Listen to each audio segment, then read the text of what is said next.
Hello, my name is Maxine Ward, and I am a professional celebrant. I'm also one of the trainers at the International College of Professional Celebrants. And I'm here today with my colleagues to talk about mental well-being. Sometimes funerals can be very, very difficult. So how can they be difficult? And Mike and I have talked about what's hard about being a celebrant and touched upon it briefly. But how do we manage that? So I'd like my colleagues to introduce themselves, and we'll talk about it.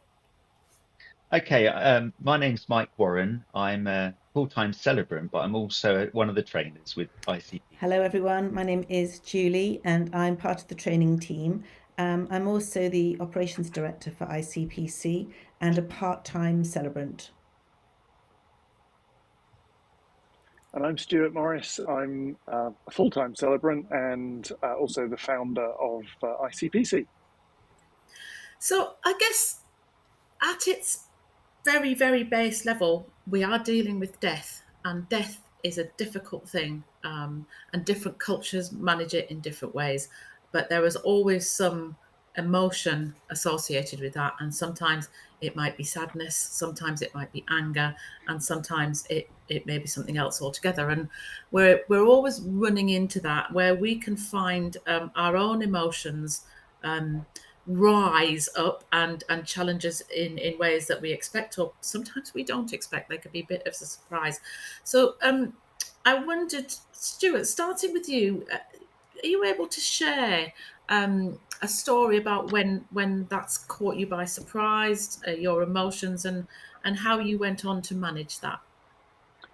Yeah, I think you, you need to be aware that something can jump up and catch you completely by surprise in a situation, a perfectly normal funeral, something that doesn't seem to be particularly difficult in any way. But then there are the ones that are obvious. So, for example, taking a funeral for um, a baby. Mm, If you've lost a baby at some point in the past, then that could well suddenly have an impact. Um, I think the ones that perhaps catch you or catch me are where somebody I'm doing a funeral for somebody who had similar characteristics to a grandparent or something okay. like that, and they grew up in the same part of the world or had a similar career, and suddenly I was reminded of my grandparents, and that sort of ooh, that hurt a little bit more than I was expecting it to. Um, and actually, for me, the best way of processing that is to allow it to hurt. Once you've delivered the ceremony, go and sit in the car and think about grandma or whatever it was, um, and then have a conversation with a friend. Get on the phone and just have a chat. And it may not even be a chat about the situation or about the funeral, just Mm, life. Get on with living life rather than sitting. And that's not to push the grief down, because grief is there and grief exists for a long time. Acknowledge the grief and get on with the living. As I always say, grief is evidence that we loved somebody. It's a positive thing. If we didn't love them, we wouldn't grieve them. yeah, absolutely. Thank you so much. And I think it's really important to recognize that grief. And we talk about something called transference, don't we? And it's about recognizing if you're taking on somebody else's grief. And that can happen. I know my sister, when my mum died, did that, and it was very, very difficult for her. But I think it's, that grieving process might feel similar to one that you've had in the past. You might recognize that, you might recognize some behaviors. And on the other side, I think it's also very important to make sure that your feelings aren't transferred onto the family. So I guess what we're saying is to have a sense of awareness of what is happening so that you're then in a position to deal with it, rather than just getting carried away in the whole process. Because I think one important part of looking after your mental well-being is recognizing that something needs to be done. Julie, can you think of any particular services where there's been a sort of emotional challenge for you, or I something that think resonates every with you? ceremony, every funeral ceremony, you ever take has its challenges. As you have said before, it can be that you think you're completely on top of it. You've practiced your ceremony. You've looked at places where they might be more heightened emotionally, and you've desensitized yourself because you're going to do that. You're going to practice and try very hard to look to see where you might be affected. But at the end of the day, sometimes it's a piece of music, or seeing Mm. somebody who suddenly breaks down in front of you, and they're in a complete mess, and you hadn't prepared for that, because when you've been practicing it in your room, in your office, that doesn't happen. So I think that if I see somebody distraught, then it catches me, and I can feel my throat tightening, and I can see the emotion on Hmm. theirs, and it would be very easy for me to let go and cry with them. But I think when you're trained properly, you learn that you have to be the professional in the room. You have to be the person that it's not about, that you're facilitating and you're making it happen Absolutely. around you. You're helping the Yeah. people to grieve in a way that they need to grieve. So I think everybody that we train, we find a little way, a little technique, which says to their brain. So it's sort of a contact, a message straight from that moment to their brain. It's not about us. We're going to do whatever we do. Some people pinch their thumbs in, their nails in. I always pull my tummy button in. Other people clench their bottoms. They have all kinds of things. Some people just take a deep breath, or pause, or step away. Whatever it is, we find a strategy to stay the professional in the room, the one that's been employed to Mm. do the very best service for the deceased and to help the grieving family. So that's what I mean by every ceremony has the opportunity of being a little bit too much sometimes. Yeah, I think so. I personally wiggle my toes in my shoes, and repeat the mantra, "It's not about me." But I mean, I think there's a big difference sometimes between having a tear in your eye and being absolutely full of it, and on the Yes. point of, you know, be feeling like you're part of the family, and we're all human, aren't we? After Yeah, all, and I think we have to accept that fact. We're not machines, and our humanity and empathy is something that really drives us to Yes. be celebrants. It's yeah, part of what we want to do. We're helping people through some of the most um, difficult periods in their lives, and I think it's important for us to think. We are human because our humanity makes us who we are. Absolutely. Mike, can you think of any times when you found a funeral particularly challenging? yeah. There's been quite a few times, but sometimes they sort of crop up and they hit you when you're not ready for it. You know, it might be sort of the words that are said. So you Mm. might have a family member that comes up and they express something which is very heartfelt. There was there was one chap I remember who came up. He didn't want me to have the words ahead of time, although I asked him for it. He said, "No, I've just got some bullet points." And I thought, okay, okay, that's fine if that's and it's the worst thing ever, isn't it? When you think, hopefully this won't go on for absolutely, minutes on end, Yeah. but knowing that apprehension of me feeling, oh, I wonder if he's just going to go on forever, which he didn't do, uh, then that sort of transferred across to listening to a fairly short but incredibly heartfelt tribute to his mum, which was very short. It was probably just a page of notes, really, or page of writing. But the words that were said were so incredibly beautiful. It made me think, and I think the thought went through my mind, that is the sort of words I would say about my mum. And as soon as I heard that, I it triggered me. Mm. Sometimes it's the pictures that are seen, because the family will prepare the photographs of maybe a screen tribute, and you may not see them. And when it comes to that, when you see photographs of families having a good time and how much they meant, that can trigger you as well. And also things Music. to do, sometimes the music, like you said, Julie, the music can actually trigger you because the choice of music is just so incredibly beautiful and it can trigger you. So sometimes I get triggered inside a ceremony, and often it's afterwards that, like Stuart said, what you do afterwards. But within a ceremony, I suppose you are there to do a professional job. And I always say to myself that the family need you. They don't need you to be one of the mourners. Uh, Exactly. they need you to, you're a safe, calm pair of hands, professional, and they are relying on you to remain so. So if you do start bawling your eyes out halfway through, that's not what the family want. No, no. So techniques, we learn them on the course, but techniques, some things that I do, one thing I do is just to step back, and sometimes my voice will go, and they will know that I've got all churned up, but I just have a little bit of a pause, and then I carry on. And I think Stuart, you do much the same, and actually that helps me. But actually, just going home and de-stressing, having a drink and just calming down, but just thinking about it is an important thing to do Mike, as a celebrant.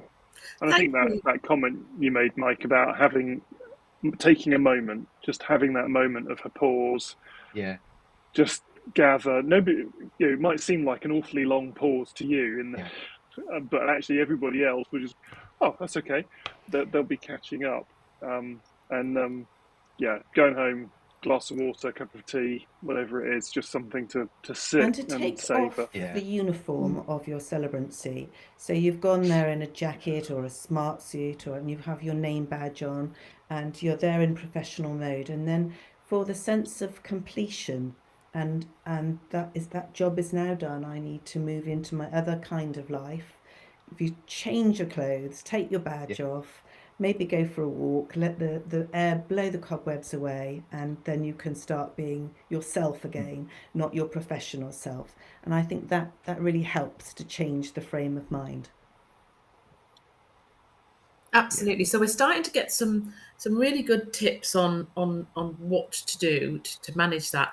And I wanted to talk about, we've talked about the service itself, but as we know, celebrancy, that's kind of the end of the process really.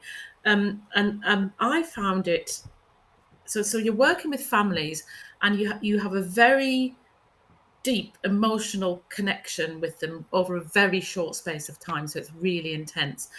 And one of the things that I found most difficult, for me emotionally was, I had a lady who'd lost her husband. He'd been diagnosed with cancer and died 4 months later. And that was very similar to my mum. So her diagnosis to when she passed was very short. And when she said that, I felt in the room like I'd been punched in the stomach. I could just feel it go, oh, like that. And that was really hard. And I really had to stop myself because I could feel the tears welling up. Um, but I think it's easy to support a family when you get that bond, however short it is. I think sometimes it's difficult when you don't have it. And this particular case, um, she couldn't look at me. She didn't speak to me much. It was very difficult to have that relationship all the way through and at the end. And I found that emotionally challenging because I came away feeling that there was more I wanted to do and more that I wanted to say to her. And again, it's not about so I had to sit and, sat myself down and had a word with myself. Is that if I've done what she needed me to do, then that's enough. It's not for me to be fulfilled at the end of it, as much as I do at the end of most funerals. So it's a different thing. And I'd like to get on to talking about when you're actually going to the family meeting and some of the challenges around, working with the family, taking that on, and how you work with them, and the difference really between being an empath and a therapist. So, Julie, what do you think the pitfalls are and the difficulties and the things we should be looking out for in order to protect our emotional and mental I well-being there? think you have just illustrated something actually, Max, that if it resonates with you, if you were not the professional in the room, you could be drawn into a conversation about your own life and about your own grief. And I think as professional celebrants, we're not there to do that.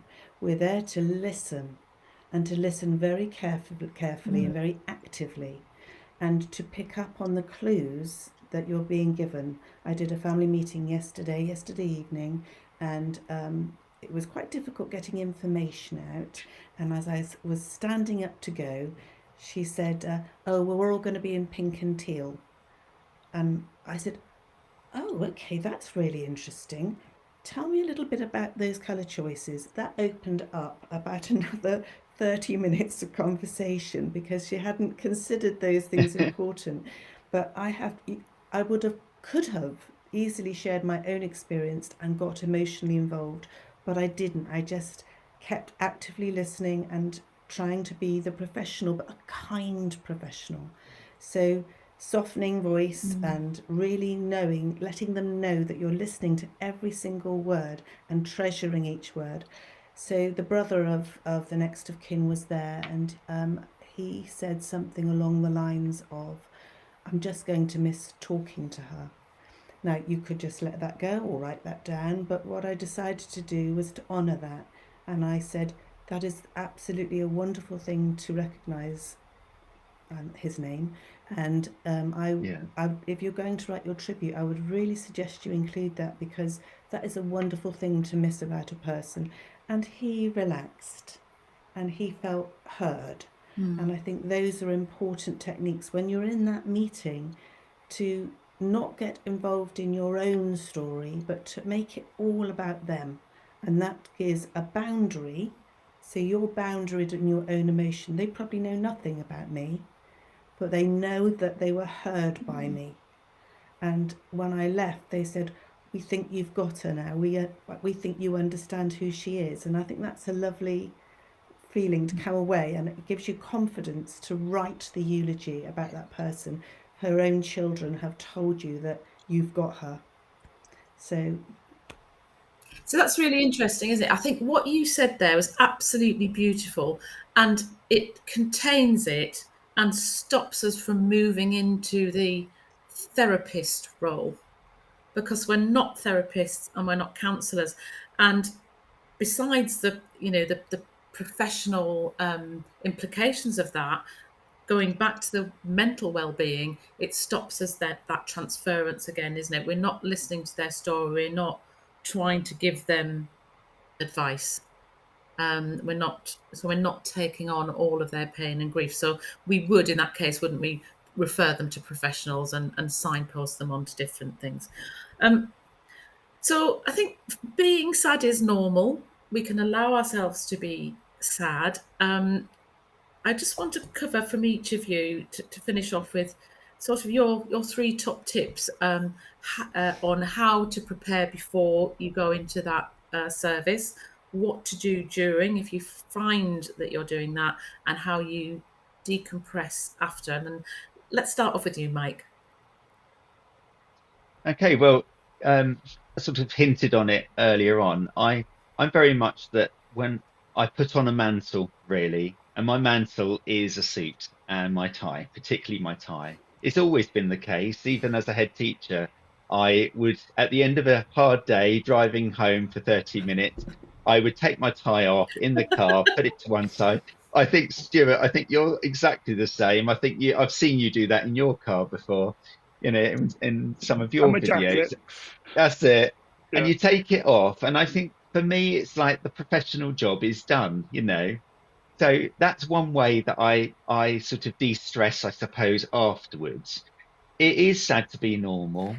Sorry, it is normal to be sad. Both are true. Both are I'm true. right. is that your mantra, Mike? It's not sad to be normal. It's great to be normal, and I'm digging myself a hole here. No, it is, being sad is absolutely normal. It is part of it. And I think sort of what families need is your empathy and a good listening ear. What they don't need is your sympathy, because if you start sympathizing, then actually you just come, you become one of them. You become their, you do want to get close to them as a family for obvious reasons, but you don't want to be part of them. And if it's after a funeral is over, although I keep a very professional relationship with them, but I will send them an email, letters, but I'm not knocking on their doors every 5 minutes. I'm not sending them cards the year afterwards saying, thinking of you today and things. I have to be very careful of that relationship, even to the extent that often I'm asked, would you like to come to the gathering afterwards down at the pub? And I always say no unless I knew the person myself, and it's a line that I draw. Thank you. um yeah, so it's important, that is really. Stuart, what are your top tips? I think in the ceremony, as I said earlier, take a moment. If you feel emotions building up, which is absolutely normal, just Yeah, take that moment. And I think also, if I'm not feeling some emotion, I'm just a robot. They don't, Mm. actually that a little bit of empathy with the family when you're telling the story, and you know that there's the son sitting in front of you, and this is the bit of the story about his mum that was really, really important to him, and you're telling that bit of the story, and you make eye contact, and his eyes are welling up, and your natural response is to feel that emotion. Well, feel it, because if you're not feeling it, you're, as I say, you're just a robot. And then, right, I'm going to pause there. Well, he's not thinking you're pausing for you. He's thinking, oh, he's letting me remember this. It's lovely. And then, as you said, Mike, take my jacket off, take my tie off, sit in the car, um, yeah, think about it for a moment, look critically. Was there anything that I could have done better? Just look at it from that perspective. Um, and as soon as I get home, I get changed. It's off with the formal Yeah. clothes, on with the jeans, the t-shirt. Um, change the mood completely. Um, give my wife a hug, whatever's going on. Play with the cats. Re-engage in normal life. But we've talked about this, and actually, I do, as I say, 3 to 5 funerals a week, and I find myself built up. I don't find that I'm being worn down. Now, some people, there are times where you think, oh, I just need a holiday. You need to stop talking about dead people. I say that frivolously, but I don't mean it. But for a lot of the time, it's incredibly life affirming and incredibly um, rewarding work. But yeah, there are times that making the demarcation, get home, change the clothes, change the mood, do something for me, and don't sort of take on the vicarious trauma.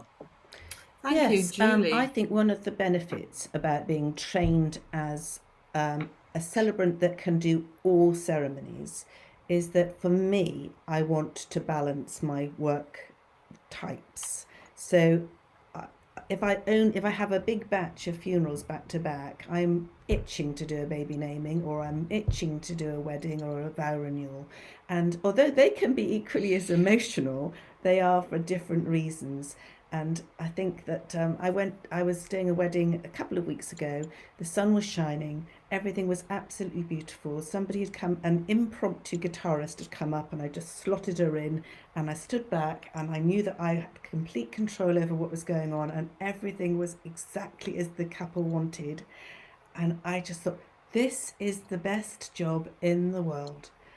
And you get that different reward then. So you have the reward in funerals of helping people in the most difficult times of their lives, to sharing the most intimate rites of passage that you could possibly be involved with. I mean, what better job could you have?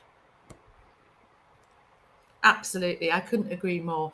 I personally, when I come out of a service, I always look at the sky. So I'm always feeling the wind on my face or the sun on my face, and it's really lovely. So I'd really finally like to say that we cover a lot We of do. this in the training, don't we? We, as Stuart said earlier on, there are some funerals that are more difficult emotionally to prepare for and to actually conduct than others. And we cover that in the training in a warm and safe environment where we can help you think about that.